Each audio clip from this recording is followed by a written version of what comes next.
Coach নিয়োগের প্রক্রিয়াটা এরকমই হওয়া উচিত, অনেক চুলচেরা বিশ্লেষণ থাকা উচিত। হাই প্রোফাইল কোচ মানে যে সে অবশ্যই ভালো, বাট আমাদের জন্য ভালো কিনা। আপনি দেখবেন কোলম্যান যখন 2016 সালে আপনি ওয়েলস টিমটা হ্যান্ডেল করেছে, তার অধীনে কোন সব প্লেয়ার খেলেছে।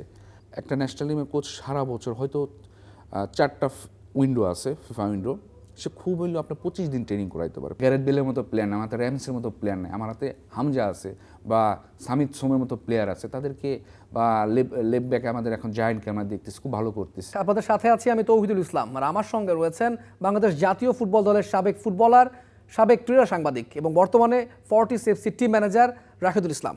আপনাকে স্বাগত স্টার প্লেতে। কেমন আছেন? জি আলহামদুলিল্লাহ, আপনি ভালো আছেন না? এখন বাংলাদেশ ফুটবলে যদি আমরা হট টপিক বলি, বাংলাদেশ ফুটবলের সবচেয়ে গরম খবর যেটা নিয়ে আলোচনা সমালোচনার চারিদিকে চলছে, বাংলাদেশ ফুটবলে হামজা সমেতদের কোচ নিয়োগ। এই কোচ নিয়োগ নিয়ে আমি আপনার সঙ্গে কিছুটা বিষয় জানতে চাইবো এবং আপনাদের ফর্টিস ক্লাবে বেশ কয়েকদিন ধরে বাংলাদেশ ফুটবল টিমের যে মিটিংগুলো, বিশেষ করে কোচদের নিয়ে যে মিটিংটা হচ্ছে, সেটা ফর্টিসেই হচ্ছে। সব কিছু মিলিয়ে হামজা সমেতদের কোচ নিয়োগের যে প্রক্রিয়াটা, এটা কি খুব বেশি লেন্দি হচ্ছে বলে আপনার মনে হয় না? আমি বলবো কোচ নিয়োগের প্রক্রিয়াটা এরকমই হওয়া উচিত, অনেক চুলচেরা বিশ্লেষণ থাকা উচিত।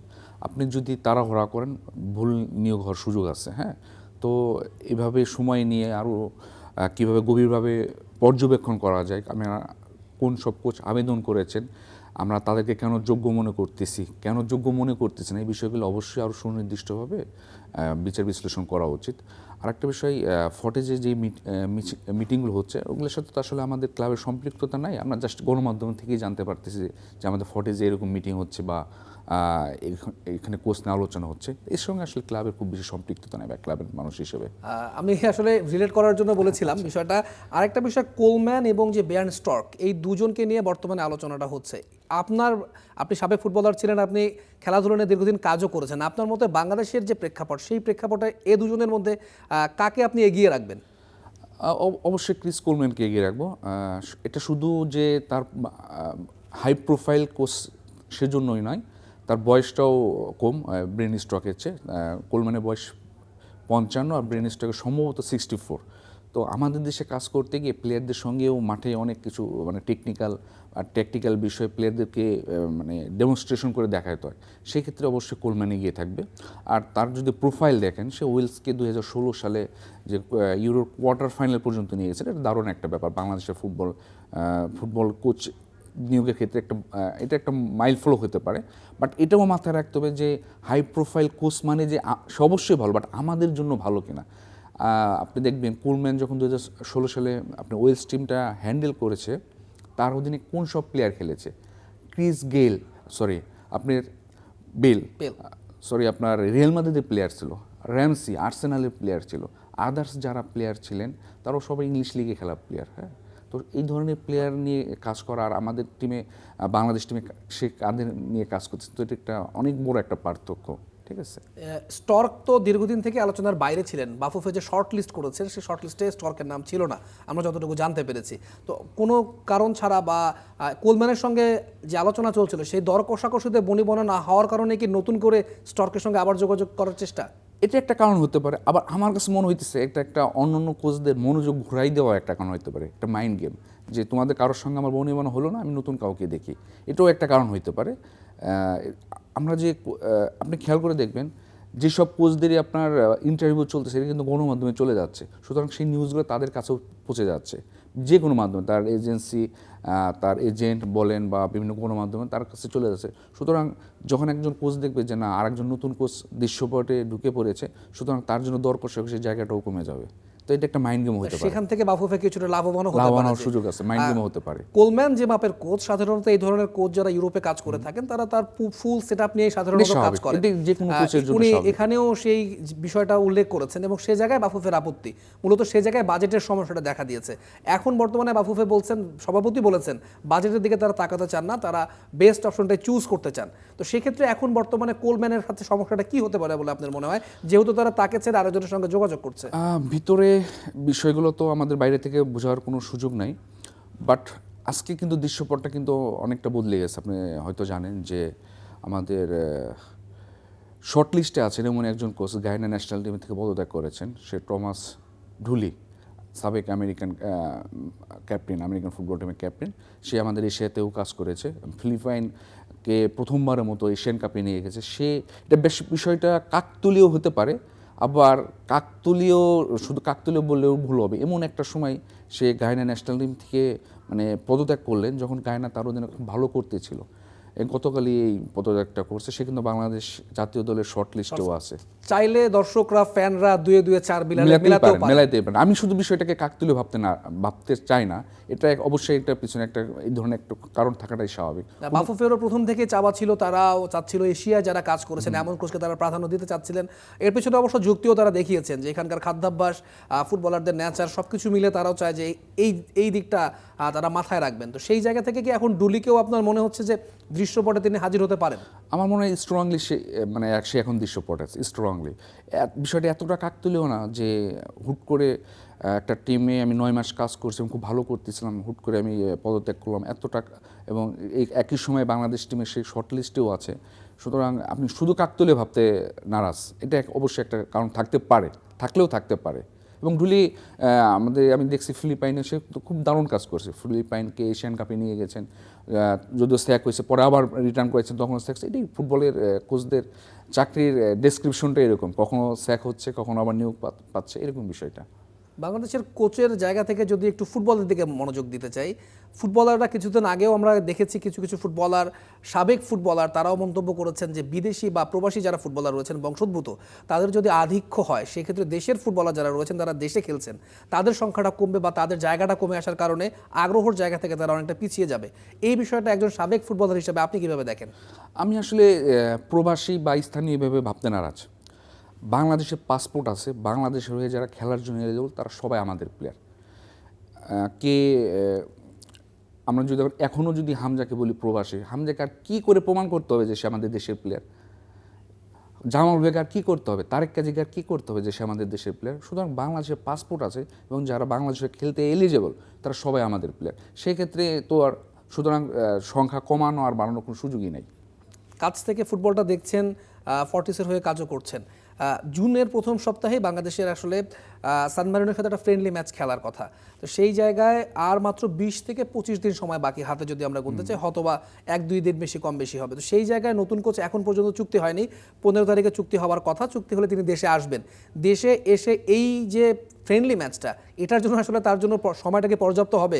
দলটা বোঝারও তো কিছু ব্যাপার থাকে। আমার কাছে পর্যাপ্ত না, একদম নতুন কোচের জন্য পর্যাপ্ত না। সে যদি আগে থেকে কাজ করতেন তাহলে এক বিষয়, যেহেতু সে প্রথমবারের মতো বাংলাদেশে আসবেন, সেটা তার জন্য এই সময়টা খুব অপ্রতুল্য। তারপরও যেহেতু আমরা এবার যাদেরকে আমরা শর্ট লিস্টে আছে তারা অনেক হাই প্রোফাইল কোচ, তারা এইভাবেই কাজ করে অভ্যস্ত। ন্যাশনাল টিমের যারা কোচিং করে তারা এইভাবেই কাজ করে থাকে, খুব অল্প সময় পাই ট্রেনিংয়ে। আপনি যাকেই নিয়োগ দেন না কেন, আপনি খেয়াল করে দেখবেন একটা ন্যাশনাল টিমের কোচ সারা বছর হয়তো 4টা উইন্ডো আছে, ফিফা উইন্ডো, সে খুব হইলেও আপনার 25 দিন ট্রেনিং করাইতে পারে পুরো বছরে। এর বাইরে খুব বেশি ট্রেনিং করানোর সুযোগ নেই। ক্লাব ফুটবলে সবাই বেশি ব্যস্ত থাকে, ক্লাব ফুটবলে ব্যস্ত থাকে। আর যাকে নিয়োগ দেবো হয়তো বা 15 তারিখের মধ্যে নিয়োগ হয়ে যাবে। সুতরাং সে এই কিছুদিনের মধ্যে দেশে বাংলাদেশে আসার আগে প্রিভিয়াস ম্যাচের ভিডিওগুলো দেখবেন, যে অ্যাসিস্ট্যান্ট কোচ হবেন তার সঙ্গে আলোচনা করবেন। সে একটা অর্ধেক কাজ মনে করেন আবার গুছিয়েই আসবে, এটা আমার বিশ্বাস। বাট তারপরও তার নিজের একটা দিক, টেকনিক্যাল একটা ভিশন থাকবে, সেটা ফুটিয়ে তুলতে একটু সময়ের দরকার। সময়টির অপ্রতুল্যই বলা যায়। বর্তমানে সাফ নিয়ে একটা জটিলতা তৈরি হয়েছে। এশিয়ান গেমস খেলার কারণে ভারতের এবার সাফ গেমসের যে নির্ধারিত সময়, সেই সময় খেলার সম্ভাবনা খুবই কম, অর্থাৎ সেপ্টেম্বরে। কাজী সালাউদ্দিন, যিনি কিনা সাফের প্রধান, তিনি একটা প্রস্তাব দিয়েছেন বা পরামর্শ হোক বা তিনি জানিয়েছেন তারা টুর্নামেন্টটা নভেম্বরে নিতে চায়। নভেম্বরে আবার বাংলাদেশের একটা লিথুয়ানিয়ার সাথে একটা প্রস্তুতি ম্যাচ খেলা বা প্রীতি ম্যাচ খেলার একটা আহ্বান এসেছে, যেটা আমরা ফাহাদ করিমের মাধ্যমে জানতে পেরেছি। তো যদি আসলে সেই সময়টা সাফ হয়, বাংলাদেশ কি এই সফরটা করতে পারবে বলে মনে হয় আপনার? বা ওই সময়টা আসলে সাফ নিয়ে যাওয়ার সম্ভাবনা কতটুকু দেখেন? সাফ ফুটবলের ক্ষেত্রে আপনি যদি প্রিভিয়াসলি দেখে থাকেন, ইন্ডিয়ার একটা বিশাল একটা প্রভাব আছে, যেহেতু এখানে বড় একটা মার্কেটিংয়ের বিষয়, অনেক দর্শকের বিষয় থাকে।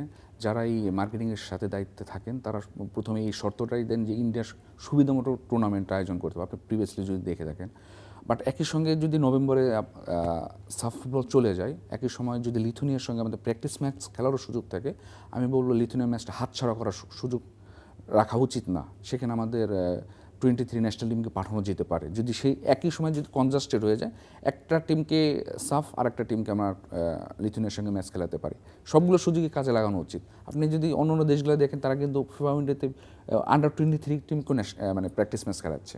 এটার সূত্র ধরে আমি আরেকটা বিষয় আপনাকে বলতে চাই, মালদ্বীপের সঙ্গেও একই সময়ে বাংলাদেশের একটা 4 জাতীয় টুর্নামেন্ট খেলার কথা। এই জন্য বাংলাদেশ ফুটবল দলকে দুভাগে ভাগ করার প্রস্তাবটা কিন্তু এরই মধ্যে আমরা দেখেছি, এবং সেই পরিকল্পনা হচ্ছে যে দুভাগে ভাগ করে একটা দলকে মালদ্বীপেও সেই সময় পাঠানো হবে।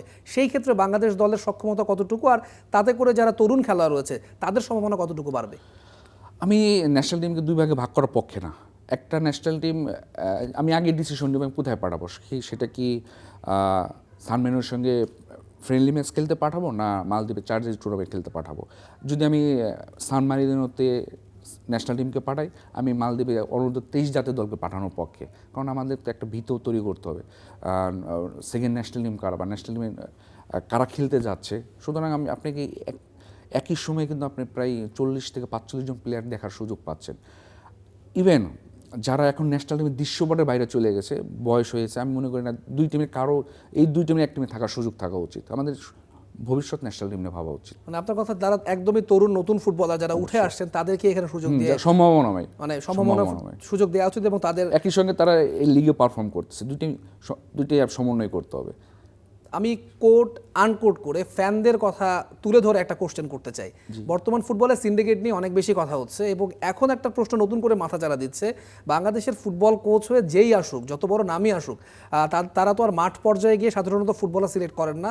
একটা কমিটি থাকে, তারা একটা লম্বা লিস্ট তাদেরকে দেন, সেইখান থেকে ফুটবলার যে কোচ তারা ফুটবলারটা বাছাই করে নেন। সেই ক্ষেত্রে যে একটা সিন্ডিকেটের কোশ্চেন তুলছে, এবং তারা বলছেন আগের যে নির্বাচক প্যানেল বা টেকনিক্যাল কমিটি রয়েছে তারা যদি এই ফুটবলটা নির্বাচন করেন, আগের মতোই সিন্ডিকেট থাকবে, এবং কোচ আসলে সিন্ডিকেটের বাইরের প্লেয়ার চাইলেও জাতীয় দলে নিতে পারবেন না।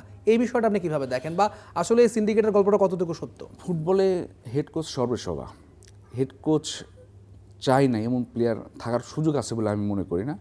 আপনি মনে করেন নতুন একটা হেড কোচ নিয়োগ দিলেন, সেই প্রথমে তার তো কোচিং স্টাফ আছে, সে আবার ওখান থেকেই বলে দেবে আমাকে একটা লোকাল কোচ দেবে, সেই বলবেন, এটা নিয়ে কোনো সন্দেহ নেই। না, এই কোচিং স্টাফের কথাই বলছিলাম। আমাদের সহকারী কোচ কিন্তু বাংলাদেশ থেকে দেওয়ার কথা চলছে, মানে বাফুফে চাইছে সহকারী কোচটা যেন আমাদের এখানকারই হয়।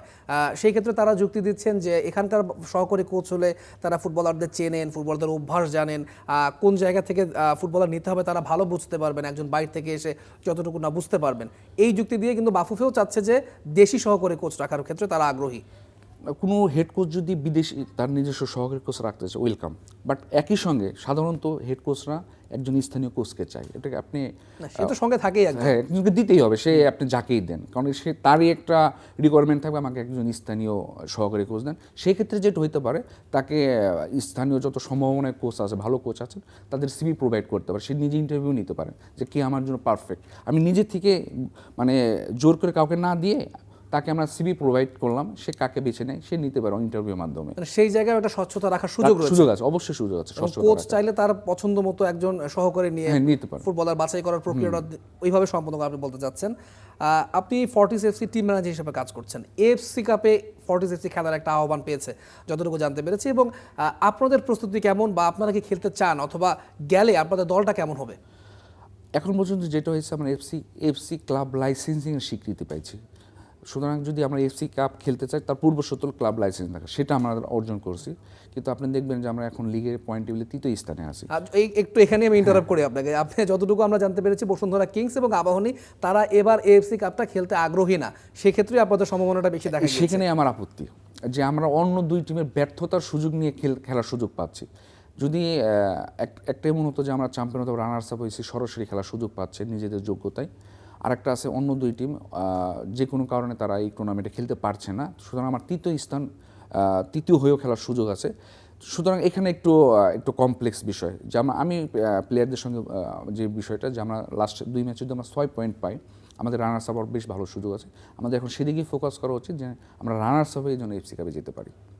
বসুন্ধরা কিংস এবং আবাহনীর একটা ম্যাচও রয়েছে শুক্রবার, এবং এই ম্যাচের নির্ধারিত হবে এবারের বাংলাদেশ ফুটবল লিগের চ্যাম্পিয়ন কোন দল হবে। আপনি ফর্টিজের সঙ্গে কাজ করছেন, তারপরও আমি জিজ্ঞেস করছি আপনার চোখে এবারের বিএফএল বাংলাদেশ ফুটবল লিগে শিরোপা কার হাতে ওঠার সম্ভাবনা সবচেয়ে বেশি দেখেন আপনি? দেখেন এখনও কিন্তু ফর্টিজ, বসুন্ধরা, আবাহনী সবার কিন্তু 2টা করে ম্যাচ আছে, বাকি এখনও অনেক সমীকরণ হইতে পারে। আপনি আবাহনী বসুন্ধরা ম্যাচ যদি ড্র হয়, আবার পরের ম্যাচগুলোতে যদি হুচুট খায়, প্রতিকূল আবহাওয়া, অনেক কিছু হইতে পারে। সুতরাং আমি এখনই ফর্টিজকে আমি বাইরে ফেলে দিতে রাজি এখন না। পর্যন্ত শিরোপার রেসে এখনো আপনি এখনো ফর্টিজকে এখনো রাখছেন। অনেক কিছু হওয়ার সম্ভাবনা আছে, যেহেতু 3 খাতা কলমের সুযোগ আছে। প্রতিকূল আবহাওয়ার, যেহেতু এখন বৃষ্টি বাদলের দিন, প্রতিকূল আবহাওয়া অনেক কিছু হতে পারে। দল হিসাবে কখনোই আসলে শেষ চেষ্টা না করে হাল কেউ ছাড়তেও চাইবে আমি না। সেজন্য বলবো না যে আবাহনী বা বসুন্ধরা যে কোনো একজন নাম, আমি বলবো এখনো আমারও সুযোগ আছে। আবার যদি একটু বাংলাদেশের প্রবাসী ফুটবল প্রসঙ্গে ফিরি, হামজা চৌধুরী আসার পরে কিন্তু মূলত বাংলাদেশের যে প্রেক্ষাপটটা ছিল সেটা অনেকেই বলে যে ঘুমিয়ে থাকা ফুটবলটা জেগে উঠেছে। এই সম্ভাবনার জায়গা থেকে এখন অনেক বিদেশি প্লেয়ার বা বাংলাদেশি বংশোদ্ভূত ফুটবলার তারা বাংলাদেশে আসতে আগ্রহ প্রকাশ করছেন। বাফুফেও বেশ কিছু জায়গায় তাদের সঙ্গে যোগাযোগ করছেন, তারাও চেষ্টা করছেন যে তারা যাতে বাংলাদেশের ফুটবলে যোগ হয়। এই যে তরুণদের কিংবা বিদেশি বংশোদ্ভূত ফুটবলারদের বাংলাদেশে আসার যে প্রক্রিয়া বা ঝোঁকটা, এইটা দেশের ফুটবলের উন্নয়নের জন্য কতটুকু সহায়ক হবে বলে আপনি মনে করেন? না, এটা অবশ্যই ইতিবাচক, বাট সেক্ষেত্রে নিশ্চিত করতে হবে ভালো প্লেয়াররা আসতেছে। শুধু সাপোজ আমি একটা টিমের ম্যানেজার, আমার কাছে অনেক ধরনের প্রস্তাব আসে, কীরকম আমি ফর্টিজে খেলতে চাই, আপনার যোগ্যতা কি, আমি অমুক দেশে থাকি, শুধু তার যোগ্যতা আমি অমুক দেশে থাকি, অমুক দেশে অনেক দিন ধরে আসি, এটা যোগ্যতা, এটার জন্য যোগ্যতা না হয়। আমি অমুক দেশে আসি এবং খুব ভালো অবস্থানে আসি, ফুটবল খেলতেছি। আপনি ইংল্যান্ড, ইতালির থেকে 6 স্টার 7 স্টার অনেক ভালো, আমাদের দেশের তুলনায় 6 স্টার 7 স্টার অনেক ভালো। সুতরাং এই লেভেল থেকেও যদি আসে, আমরা তাদের ওয়েলকাম জানানো উচিত। পাইপলাইনে তো অনেক ফুটবলারই রয়েছেন, বিশেষ করে ট্রেভর ইসলাম, জায়ান হাকিম, তাদের বিষয়েও কথা হচ্ছে। বাংলাদেশের আমরা যতটুকু দেখেছি সমিত সোম, হামজা চৌধুরী, সমিত সোম মিডফিল্ডার, হামজা চৌধুরী তিনি ডিফেন্সিভ মিডফিল্ড পজিশনে খেলেন, তারেক কাজী খেলছেন ডিফেন্সে। বাংলাদেশের আক্রমণ ভাগে খুব একটা বেশি লক্ষ্য করা যাচ্ছে না। সেক্ষেত্রে রোনান সুলিভান ও লাইটবাক ডেকলান সুলিভান তারাও কিন্তু এবার সাফে অনূর্ধ্ব বয়সভিত্তিক সাফে খুব ভালো করেছেন। সেক্ষেত্রে জাতীয় দলের পর্যায়ে তাদের আসার সম্ভাবনা কতটুকু দেখছেন, কিংবা আপনি কি মনে করেন এখনই যাওয়া উচিত নাকি আরও সময় দেওয়া উচিত? রোনান সুলিভানকে তো আন্ডার-20 সাফে দেখলাম, খুব দারুণ খেলছে। ভবিষ্যতে আমার মনে হয় সে একটা ভালো সমাধান হতে পারে, আমাদের নাম্বার 9 পজিশনটার জন্য খুব ভালো সমাধান হবে বলে আমরা বিশ্বাস করি। তার যেই পজিশনে থাকা, বক্সে থাকার যে একটা প্রবণতা, স্কোরিং পাওয়ারও খুব ভালো, সব কিছু মিলে রোনান সুলিভান আমাদের একটা ভালো একটা সমাধান হতে পারে নাম্বার 9 ক্ষেত্রে। আমাদের কোচদের ক্ষেত্রে বা দল সিলেকশনের ক্ষেত্রে আমরা বয়সটাকে অনেক বেশি হাইলাইট করার চেষ্টা করি যে এখন পর্যন্ত বয়স হয়নি। বিশেষ করে যারা সাবেক ফুটবলার, বিভিন্ন ক্লাবের কোচ রয়েছেন, তারা বলেন যে আসলে এখন পর্যন্ত না, আরেকটু সময় দেওয়া উচিত। বিশেষ করে জায়ান হাকিমের ক্ষেত্রে আমরা এটাও দেখেছি যে তার এখনও বয়স হয়নি, আরও সময় প্রয়োজন। কিন্তু বিশ্ব ফুটবলের দিকে যদি তাকাই, আমরা লামিনে ইয়ামালের কথা যদি বলি, দানি অলমোর কথা যদি বলি, তারা কিন্তু 16-17 বছর বয়স থেকেই অনেক উপর লেভেলের ফুটবল খেলছে এবং দলকে কন্ট্রিবিউট করে যাচ্ছে, ইউরো জিতিয়েছেন। ইভেন কিলিয়ান এমবাপ্পে, তিনিও কিন্তু অনেক কম বয়স থেকেই পিএসজিতে খেলা শুরু করেছেন এবং ন্যাশনাল টিমে সার্ভ করছেন। বাংলাদেশের ক্ষেত্রে কেন বয়সটাকে 18 বছর, 16 বছর কিংবা 17 বছর, এই বয়সটাকে কেন একটা প্রতিবন্ধক হিসেবে দেখা হয়? কারণ এই বয়সে আসলে আমাদের দেশে ওইরকম প্লেয়ার আমরা পাই না যারা 17-18 বছর ন্যাশনাল টিমে খেলার যোগ্য। সুতরাং আমরা এই বিষয়টার সঙ্গে অভ্যস্ত না। তো নতুন করে যদি কেউ আসে, সেটার সঙ্গে মানানসই একটু সময়ের প্রয়োজন।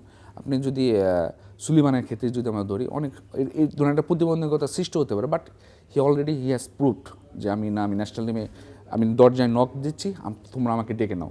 দারুণ খেলছে আন্ডার-20 সাপে, দারুণ। আমি ইভেন আমাদের আর একটা স্ট্রাইকার মানিক পিডব্লিউডিতে খেলছে, তাকে আমার খুব ভালো লাগছে আন্ডার-20 সাপে খেলা। আন্ডার-20 সাফ থেকে আমরা যদি আবার জাতীয় দলের একটু ফিরতে চাই, জাতীয় দলে বর্তমানে যে বাংলাদেশের স্কোয়াডটা রয়েছে, আমরা যদি কোলম্যানকে ধরে নিলাম কোচ হিসেবে পেলাম, কোলম্যানের যে খেলার ট্যাকটিক্স, তিনি আমরা যতটুকু দেখেছি 2016 ইউরোর কথা বলা হচ্ছে, সেই 16 ইউরোতে তিনি একটু ডিফেন্সে একটু কম্প্যাক্ট ফুটবল খেলার চেষ্টা করেন, 2 উইং থেকে তিনি কাউন্টার অ্যাটাকে গিয়ে ফুটবল খেলেন। এটা তার স্ট্র্যাটেজি এবং তিনি একটা পডকাস্টে সেটা খুব সুন্দর করে বুঝিয়ে দিয়েছেন। সব কিছু মিলিয়ে আপনার কাছে কি মনে হয় বর্তমানে যে বাংলাদেশ দলটা রয়েছে, কোলম্যানের যে ট্যাকটিক্স তার সঙ্গে পেরে উঠবে, কিংবা তিনি এসে এই দলটাকে সেই ট্যাকটিক্সে চালাতে পারবেন? আবার সেই 2016 ইউরোতে চলে যেতে হচ্ছে। কোলম্যান কেন এত সফল হয়েছে 2016-তে? গ্যারেথ বেলের মতো প্লেয়ার ছিল, উইঙ্গার ছিল গ্যারেথ বেল, রামসি ছিল আর্সেনালে খেলা প্লেয়ার। সুতরাং তার হাতে হাই প্রোফাইল প্লেয়ার ছিল। আপনি যদি আমাদের দেশের দিকে তাকান, আমাদের রাকিব ভালো করতেছেন, ফাইম রাকিবের মানের অনুযায়ী না, বাট সে সাপোর্ট দেওয়ার মতো। তাছাড়া আরও যারা আমাদের কিছু নতুন প্লেয়ার আসতেছেন, হয়তো বা সেই মানের প্লেয়ার তো হাতে নাই, বাট যারা বড় কোচ তারা অনেক আপনার টেকনিক্যাল অনেক ফ্লেক্সিবল হয়। আমার হাতে কী পুঁজিটা কি, আমি সেটাকে কীভাবে ব্যবহার করব। ঠিক আছে, আমার হাতে তো গ্যারেথ বেলের মতো প্লেয়ার নেই, আমার হাতে র্যামসের মতো প্লেয়ার নেই, আমার হাতে হামজা আছে বা সামিত সোমের মতো প্লেয়ার আছে, তাদেরকে বা লেফট ব্যাকে আমাদের এখন জায়ান্টকে আমরা দেখতেছি খুব ভালো করতেছে। সে উপরে উঠে এবং নিচে নেমে ওভারলে তার দারুণ overlap করতে পারে, ওভারল্যাপিং দারুণ। ক্ষমতা আছে।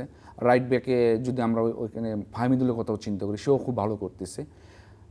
আমি যদি ভুল না করে থাকি, ক্রিস কোলম্যান ইউরোতে 4-2-3-1 বা 3-5-2 এরকম উইং বেস মূলত আসলে 3-5-2 তিনি বেশি ট্রাই করে থাকেন। চেষ্টা করছে, সুতরাং সে এখানেও ব্যবহার করার সুযোগ আছে। যেহেতু আমাদের জায়ান, ফাহমিদুল, রাকিব ভালো উইঙ্গার আছে, উইং বেস কিছু প্লেয়ার আছে।